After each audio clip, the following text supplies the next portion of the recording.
Poésie non hallucinée, poésie et notes, lue par l'auteur lui-même, Alain Marc, à 7, aux voix vives, 2017.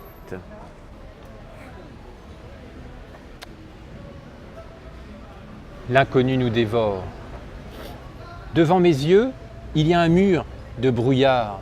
Parfois, doucement, une fenêtre se dévoile. Je vois mon image et puis s'efface. Ailleurs, une autre ouverture se découpe. Et j'aperçois une autre vision, un autre moi dans un autre espace. Image opposée parfois, féerique, soudain, volatile aussitôt. Alors je cours comme un fou, j'ouvre la glissière vers la cime.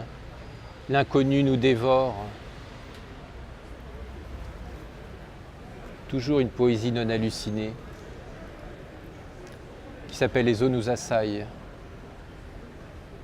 Une fenêtre sur la cour donne sur la mer abandonnée. Abandonnée, la fenêtre se découpe sur la mer.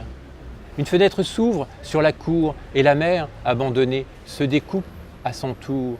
Mausolée qui se dévoile. Une mer abandonnée par la fenêtre ouverte. Un chorus de stances s'élève dans le noir. Question de circonstance. Une fenêtre abandonnée dans la mer désolée, vagabonde dans la nuit. Une crevasse devance la fenêtre dévissée. Une cour par la fenêtre au milieu des vagues, fendue, continue inlassablement son parcours. Les eaux nous assaillent.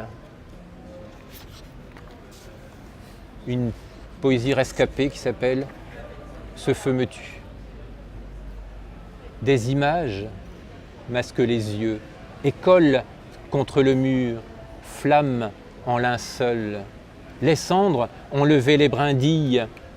De temps en temps, une porte. Oui, maintenant, je vois une porte comme un volet de saloon qui s'ouvre sans raison. Un peu d'air frais entre et apporte un peu de vie. Des lueurs apparaissent, s'allument et s'éteignent comme un phare sur la mer noire. Ah, ce feu me tue. Que faites-vous si loin de vos cœurs? Que faites-vous si loin de vos peurs? Vous voulez muer de vie, de joie aussi. Autant de meurtres dans les couloirs de vos pensées, autant de gouttes de sang sur le fil de vos histoires. Porte en jeu. Devant moi s'arrêtent les marches, devant ou derrière, avant ou après, toi. La clé est tournée derrière tes barreaux. Tu es le mutant de mon carcan. Elle s'est enfermée pour en finir. Derrière, son enfant pleure. Une autre poésie rescapée écrite en lisant un article d'Antoine Raybaud sur la littérature maghrébine, qui est une littérature assez forte en général. Amnésie active, mémoire irréfléchie, oralité subversive sur des irruptions en désordre, éclatement du groupe, ramuter les bribes, active du savoir, sous une déportation des paroles refoulées, violence intériorisée en divagation, égarée en rythme de cris. C'est tout un dérèglement de l'expression qui agresse le récit de l'outre dans une parole désarrimée. Au vif de la guerre, sans partage de l'exil, tension, parole de la mesure franchie, retournement de la mort qui s'incorpore dans le scandale du meurtre, conflit de l'organisation, travail de la trame, à coups d'incinération, babel de paroles, profération du désir, éruption, irruption dans un érotisme meurtrier à coups de sape, au bord de l'errance, infini, retraitement, carnaval et contre-chant de la parole dégorgeante, hagard dans la saillie, refoulements insoumis, imbriqués, parodiques, cérémonial qui façonne les trois turbulences de la clôture, interdit de séjour. De toutes petites poésies rescapées pour finir ce chapitre, qui ont été écrites en regardant une sculpture d'une amie dans les années 97. Cri rentré au creux du ventre, scorie, le calme n'est qu'apparent. Fente, cachant et montrant le dedans du cri, ce monde intérieur ne pouvant communiquer, vu de l'extérieur, que par le mince filet du sexe.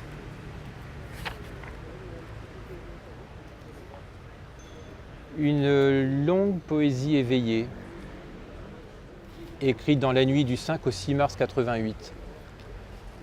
Alors tu dis, je suis là, dans cet univers inconnu univers, où je suis au lever du jour, entre veille et sommeil, dans le sommeil de la veille.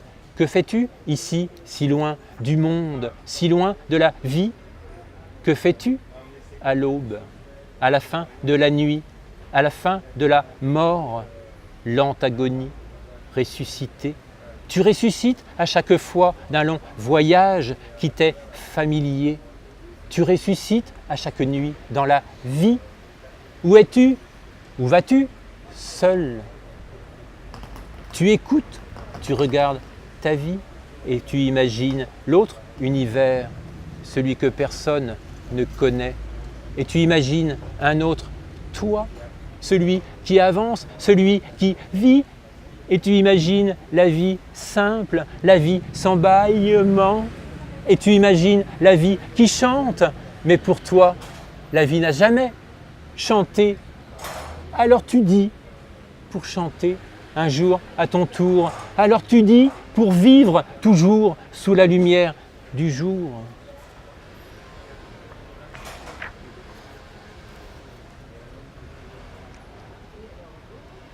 Vision panoramique, le train perce, la nature vierge. Galerie courbe, à mi-pente de la colline, d'où toujours on peut sortir, semblant n'être naturel, le Mans, courbe après courbe, recherche de l'unité.